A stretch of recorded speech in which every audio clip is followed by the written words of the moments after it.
Friends, భారతదేశంలో NDA కూటమికి majority లభించింది. నరేంద్ర మోడీ గారు దేశానికి తదుపరి ప్రధాని అవుతారు. కానీ ప్రధానమంత్రిని ఎలాగా ఎన్నుకుంటారో ఈ వీడియోలో చూద్దాం. ఈ లోక్సభ ఎన్నికల్లో 543 నియోజకవర్గాల నుంచి ఎన్నికైన సభ్యులు లోక్సభకు చేరుకుంటారు. ఇక్కడ మెజారిటీ ఉన్న రాజకీయ పార్టీ లేదా కూటమి అంటే 272 లేదా అంతకంటే ఎక్కువ మంది అభ్యర్థులు తన సొంత పార్టీ లేదా కూటమికి చెందిన నాయకుడిని ఎన్నుకుంటారు. ఇక ఆ నాయకుడికి రాష్ట్రపతి ముందు మెజారిటీ సభ్యులు మద్దతిస్తే రాష్ట్రపతి ఆయనను ప్రధానిగా నియమిస్తారు. కానీ ఇతర పార్టీ లేదా కూటమికి 272 లేదా అంతకంటే ఎక్కువ సీట్లు వచ్చే అవకాశం కూడా ఉంది.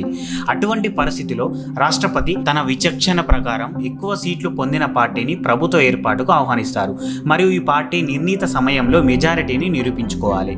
మెజారిటీ రుజువైతే ఆ పార్టీకి చెందిన నాయకుడిని ప్రధానిగా నియమిస్తారు. మెజారిటీ నిరూపించుకోకపోతే అన్ని చేసిన తర్వాత కూడా దేశ ప్రధానిని నియమించలేకపోతే అప్పుడు హంగ్ పార్లమెంటు పరిస్థితి ఏర్పడుతుంది. హౌస్ ఆఫ్ కామర్స్లో ఏ ఒక్క రాజకీయ